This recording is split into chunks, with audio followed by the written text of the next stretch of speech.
जय हो। श्री राधा रानी सरकार की जय हो। सतगुरुदेव भगवान की जय हो। हरि ओम। स्वस्ति श्री गणेशाय नमः।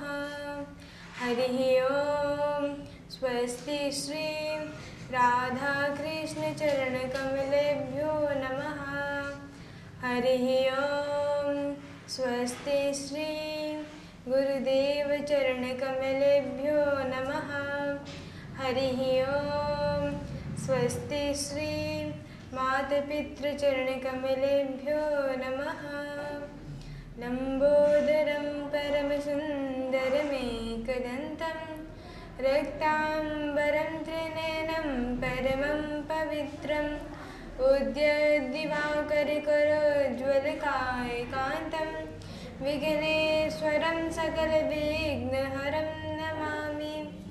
नारायणं नमस्कृत्य नरं चैव नरोत्तमं देवीं सरस्वतीं व्यासं ततो जयमुदीरये। श्रीराधा भक्ति हरिर्ज्ञानं ताभ्यां या च समन्विता तां श्रीभागवतीं गाथां वन्दे युगलरूपमणिं। बुद्धिहीन तन जानिके सुमिरो पवन कुमार बल बुद्धि विद्या देहु मोहि हरहु कलेश विकार। गुरु ब्रह्मा गुरु विष्णु गुरुर्देवो महेश्वरा गुरुर् साक्षात् परब्रह्मा तस्मै श्री गुरुवे नमः। सब द्वारन क्यों छोड़ के मैं आए तेरे द्वार।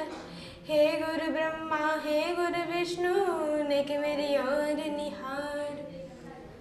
परम परात्पर अखिलेश्वर अकारण करुणा वर्णालय श्री भक्ति वांछा कल्पतरु पीताम्बरधारी मोर मुकुरधारी बंसी वाले के चरणों में इस बालिका का सादर प्रणाम। परम आराध्य लाली श्री विश्वभानु नंदिनी किशोरी श्री राधा रानी जी के चरणों में इस बालिका का सादर प्रणाम। अंधकार से प्रकाश की ओर ले जाने वाले मेरे सतगुरुदेव भगवान जी के चरणों में इस दासी का सादर प्रणाम। इस संसार में मुझको जन्म देने वाले मेरे माता पिता इनके चरणों में मेरा सादर प्रणाम। और मेरे कंधे से कंधा मिला के चलने वाले युवा भाई बंधु और माता अनसुईया के चरित्रों को चरितार्थ करने वाली मातृशक्ति इन सबको मेरा प्रेम भरा जय जय श्री राधे जय जय श्री राधे जय जय श्री राधे श्याम। ओम नमः पार्वती पते हर हर महादेव शंभु। बंधु आइए इस पावन पुनीत भगवती रूपी गंगा में अवगान लगाते हैं। आज हम आपको नारद का पूर्व चरित्र श्रवण कराएंगे। कह द्वापरे समनुप्राप्ते तृतीय युग परे जाता पराशराद्योगी वासव्यां कलया हरे। एक बार की बात है, सरस्वती नदी के किनारे वेदव्यास जी बड़े चिंतित में बैठे हैं। क्यों चिंतित में बैठे हैं? तो कहते हैं कि उन्हें 17 पुराण लिख डाले, 6 शास्त्र लिख डाले, 4 वेद लिख डाले, परंतु उनके मन में शांति नहीं है। तो उसी समय नारद जी आते हैं। क्या गाते हुए आते? श्रीमन नारायण नारायण हरि हरि भजमन नारायण नारायण हरि हरि। नारायण का संकीर्तन करते हुए आ ही रहे थे। उसी समय वेदव्यास जी ने देखा कि अरे नारद जी आ रहे। उनका स्वागत किया, वंदन किया और आसन पूर्वक बिठाला। तो नारद जी ने बोला, अरे वेदव्यास जी आप बड़े चिंतित में लग रहे हो, क्या बात है? तो महाराज वेदव्यास जी ने कहा कि क्या बताएं मैं आपको कि मैंने 17 पुराण लिख डाले, 4 वेद लिख दिए और 6 शास्त्र भी लिख दिए, परंतु मेरे मन में शांति नहीं है। तब नारद जी ने मुस्कुराते हुए कहा कि अच्छा आपने सब कुछ लिख डाले? तो वेदव्यास जी ने कहा कि हाँ मैंने सब कुछ लिख दिया, परंतु मेरे मन में अभी तक शांति नहीं है। तो नारद जी ने कहा अच्छा क्या तुमने भगवान श्री कृष्ण का बाल लीला लिखा, बाल स्वरूप लिखा? वो बाल काल में क्या करते थे? उन्होंने कहा कि अरे नहीं हमने तो सब नहीं लिखा। तो कहा कि आओ मैं तुम्हें अपना पूर्व चरित्र श्रवण कराता हूँ। अब महाराज जी, नारद जी ने अपना पूर्व चरित्र श्रवण कराया। एक बार की बात है, एक दासी थी। उस दासी के पुत्र वो नारद जी थे। एक बार वो दासी अपने संतों की सेवा कर रही थी, तो उसी समय नारद जी बोलते, अरे माँ, क्या संतों की सेवा करती हो? इससे हमें कुछ लाभ नहीं होगा, उल्टा अपने राशन पानी घट रहा है, जब उसका भी तो ध्यान रख लो, कौन ला कर देने वाला। तो माता बोलती हैं कि अरे पुत्र, तुम्हें समझ में नहीं है क्या कि संतों का सेवा करने में हमारा राशन घटेगा नहीं, उल्टा बढ़ेगा, क्योंकि जब तक संत कृपा नहीं करेंगे तब तक इस जीवन में हमारा रहना व्यर्थ है, इस दुनिया हमारा रहना व्यर्थ है। क्यों? संत कृपा, अगर संत कृपा और भगवत कृपा हम पर हो जाए ना, तब गुरु के चरणों में जाने में कभी सफलता प्राप्त हो जाएगी, असफल नहीं होंगे हम। और एक बार माता ने बोला कि पुत्र, तुम्हें इस बारे में ज्ञान नहीं लग रहा है, एक काम करती हूँ, तुम्हें एक आश्रम में छोड़ देती हूँ, वहाँ से तुम जब सब सीख लोगे तो तुम्हें खुद ज्ञात हो जाएगा। नारद जी ने फटकार लगाया माँ को, कहने लगे, अरे माँ, आप ही संत सेवा में करो, आप इस भगवत सेवा करो, हम नहीं करेंगे और ना हमको ये आश्रम में जाना है। ये बात कह दी तो माँ ने कहा कि कोई बात नहीं प्रभु, कोई बात नहीं पुत्र, प्रभु की सेवा करने में किसी का उम्र तो घटेगा नहीं, उल्टा उम्र लंबी होती है, उनके आशीर्वाद ही तो मिलेगा। तो नारद जी बोलते, क्या माँ, हमेशा भक्ति रहती हो, मैं जा रहा हूँ गौ चलाने। अब वो गौ चलाने चले गए। गौ चला ही रहते तो उसी समय नारद जी को बड़े तेजों की भूख लगी। तो पास में ही संतों ने प्रसाद पान किया था, तब पत्तल डाले हुए थे, तो उनको इतनी भूख लगी थी कि उन्होंने उस पत्तल में से एक एक दाना चुन चुन के खाने लग गए। तो उसी समय एक संत ने देखा, तो उसी से आए पास में कहने लगे, अरे बालक, तुम क्या कर रहे हो? कहा कि क्या करूँ, बहुत भूख लग रहा है, तो मैंने सोचा इसमें जो दाने लगे उसी को पालूं। तो संत ने कहा, अच्छा एक काम करो पुत्र, एक ग्रास और पालो। तो उन्हें एक ग्रास और पाल लिया। धीरे धीरे उनके मन में संतों के प्रति भक्ति भाव आने लगे।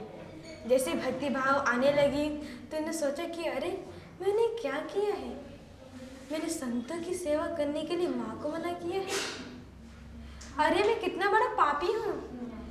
जब तक संतों की सेवा नहीं करेंगे तब तक हरि कृपा नहीं करेंगे, और जब तक हरि कृपा नहीं करेंगे तो इस दुनिया में रहना हमारा व्यर्थ ही है, जीवन हमारा व्यर्थ है।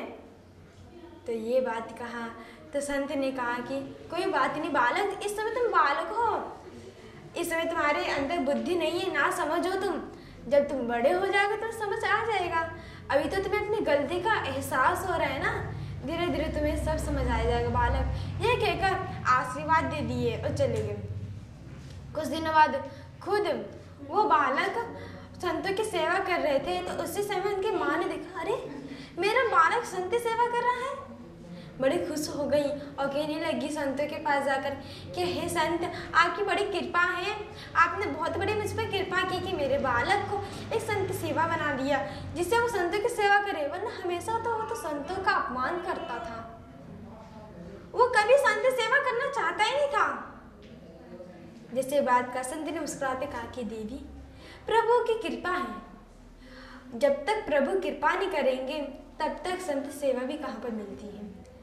खाली संत सेवा करने से ही हमें 33 करोड़ देवता की सेवा मिल जाती है, उनका फल मिलता है खाली संत सेवा से। एक गौ की सेवा कर ले तो उसमें भी 33 करोड़ देवता की फल प्राप्त होता है। बंधु, पर आज के इस कलयुग में कोई गौ को पालना नहीं चाहता। घर घर में देखो, कोई कुत्ता पाल रहा, कोई बिल्ली पाल रहा, परंतु कह देंगे अरे देवी, अरे भाई जरा गौ सेवा तो कर लो, तो कहेंगे क्या गौ सेवा करें, कुत्ता रखा है, कम से कम काम तो आता है, कोई चोर उचकार नहीं आता। तो एक संत ने बड़े प्यार से कहा कि कुत्ता पालोगे तो नरक में जाओगे, गौ पालोगे तो 33 करोड़ देवता की सेवा के बराबर फल पाओगे। तो सब लोगों ने सोचा कि अरे संत तो बकता रहता है। आज इसलिए बंधु कहते हैं कि कभी ब्राह्मण को कुत्ता नहीं पालना चाहिए। आज ये बात कहे तो आज एक बार की बात हुई, जब सभी लोग संत लोग अपना आश्रम में जाने लगे तो नारद जी बड़े दुखी हो गए, कहने लगे कि हे भगवान, आप कुछ ही दिन के लिए आए हो, परंतु आपने मेरे मन में, मेरे दिल में एक ऐसा भाव जगा दिया है कि जिससे आपसे दूर होने का मेरी इच्छा नहीं कर रहा। क्या करें हम? तो उस संत ने कहा कि कोई बात नहीं बालक, मैं तुम्हें एक ऐसा मंत्र देके जाता हूँ, उस मंत्र को तुम जप करते रहना, तब करते रहना, जिससे तुम्हें भगवान की प्राप्ति होगी। जैसे भगवान की प्राप्ति की बात सुनी, वो तो नारद जी के मन में तो बुलबुले खुल हो गए। अरे भगवान को मिलेंगे, भगवान के स्वरूप को ध्यान करेंगे। उन्होंने कहा कि हे भगवान, आप कृपया करके वो मंत्र मुझे जल्दी से दीजिए, उस मंत्र को मैं पाना चाहता हूँ, मेरे दिल में बड़ी विलासा हो रही है। तो उसी समय उन्हें मंत्र दे दिया। वो कौन सा मंत्र है? ओम नमो भगवते तुभ्यं वासुदेवाय धीमहि प्रद्युम्नाय निरुद्धाय नमः संकर्षणाय च। ये इस मंत्र का जप करने लगे तो माता ने सोचा कि अरे मेरे पुत्र तो को लग रहा कुछ ज़्यादा संत समाज में आ गए, वैरागी में आ गए हैं। अगर ये ज़्यादा संत करेंगे, ज़्यादा पूजन करेंगे तो ये संती बन जाएंगे, शादी वादी तो करेंगे नहीं। तो काफ़ी मना करते हैं। तो नारद जी कहते हैं कि नहीं, हम भक्ति करेंगे, भजन करेंगे, तप करेंगे, जप करेंगे, हम कभी शादी नहीं करेंगे, विवाह नहीं करेंगे हम, ये कहते थे। एक बार की बात है, नारद जी की माता जी गौओं को चारा देने जा ही रही थी, तो वहाँ पर एक सर्प बैठा था। गलती से वो सर्प का पैर, उस सर्प पर माता के पैर चढ़ गया और सर्प ने गुस्से में आकर माता को डस लिया और उसी समय माँ का देहांत हो गया, स्वर्गवास हो गई। नारद जी को जैसे ये बात पता चली तो उनके एक आँख से गर्म आंसू और एक आँख से नरम आंसू निकल रहे थे। गर्म आंसू इसलिए निकल रहे थे कि मेरी माँ चली गई, नरम आंसू इसलिए निकल रहे थे अब मुझे भजन करने से, मुझे तप करने से, मुझे जप करने से कोई रोकने वाला नहीं रहा। मैं खूब जप करूँगा, खूब तप करूँगा और खूब भजन करूँगा, ये कहने लगे। और अब माँ का शरीर को चिता में प्रदान किया और जब तप करने लग गए। एक दिन आकाशवाणी हुई कि हे नारद जी, हे बालक, कि आपने तो बहुत अच्छी तपस्या की है, बहुत अच्छा भजन किया है, परंतु इस जन्म में तो तुम्हें मैं दर्शन नहीं दूंगा, मैं तुम्हें अगले जन्म में दर्शन दूंगा। ये बात सुने तो नारद जी बड़े दुखी हो गए, कहने लगे कि हे मेरे बाकी बिहारी, हे मेरे सरकार, मैंने कौन सा अपराध किया है जो मुझे इस जन्म में दर्शन नहीं मिलेगा। और गान कहते हैं, वृंदावन के ओ बाके बिहारी, हमसे पर्दा करो ना मुरारी। और कहने लगे कि हे वृंदावन की बाकी बिहारी, हमने ऐसा कौन सा पाप किया है जिससे आप हम पर पर्दा कर रहे हो, हमें दर्शन नहीं देना चाह रहे हो। तो आकाशवाणी ने कहा कि नहीं पुत्र, ऐसी कोई बात नहीं है, परंतु मैं तुम्हें पिछले जन्म में ही दर्शन दूंगा, ये कहा। और आकाशवाणी बंद हो गई। नारद जी ने इसमें ये बात सुनकर उनका बड़ा दुख हुआ, अपने प्राण त्यागे और अगले जन्म में वो ब्रह्मा के पुत्र नारद बनकर आए। और वो हमेशा 24 घंटे उनके मुख पर भगवान का नाम रहता, श्रीमन्नारायण नारायण हरि हरि, ये नाम 24 घंटे श्री नारद जी के मुख पे रहता था। तो भगवान ने एक दिन देखा, भगवान ने कि एक उनके और नारद जी भजन करते आ रहे हैं। तो उसी समय भगवान ने कहा कि हे नारद, तुम गाते तो बहुत अच्छा हो और मैं तुम्हें सिखाने पे मैं बहुत प्रसन्न हुआ, तुम्हारे इस भजन पे मैं काफ़ी ज़्यादा प्रसन्न हो गया हूँ, तुम क्या मांगना चाहते हैं मांगो। तो नारद जी ने बोला कि प्रभु, मैं गाता तो अच्छा हूँ, परंतु मुझे बजाने के लिए मेरे पास तो कुछ नहीं है। तो उसी समय वह वीणा उठाई और वीणा उठाकर अपने नारद जी को दे दिया, भक्त को दे दिया। और उसी समय पास में लक्ष्मी जी बैठे थे। लक्ष्मी जी ने कहा कि अरे, ये तो मैंने अपने मायके से वीणा लाई थी, अपने ये वीणा किसी और को दे दिया। तो उन्होंने कहा कि अरे, ये तो एक मामूली सा वीणा ही था, अगर मेरा भक्त तुमको भी मांगता मैं तुमको भी दे देता, क्योंकि भगति के वश में है भगवान, भगति के वश में है भगवान, भक्त के वश में है भगवान, वो हमारे वश में नहीं है, हम उनके वश में हैं। अगर वो नहीं रहेंगे तो हम नहीं रहेंगे। तो आज ये अपने पूर्वज नारद जी ने वेद व्यास जी को स्मरण कराया और वेद व्यास से कहा कि हे वेद व्यास जी, आप भगवान की बाल लीला को लिखो, कृष्ण जन्म लिखो, उनके छोटे छोटे बाल लीला में उन्होंने क्या किया था वो चले उसको लिखिए, उसमें आपके मन को शांति आ जाएगी। ये कहकर अपनी वाणी को विराम किया और चले गए। और इसी के साथ हम भी अपनी वाणी को विराम करते हैं। तब तक के लिए जय जय श्री राधे, जय जय श्री राधे, जय जय श्री राधे श्याम।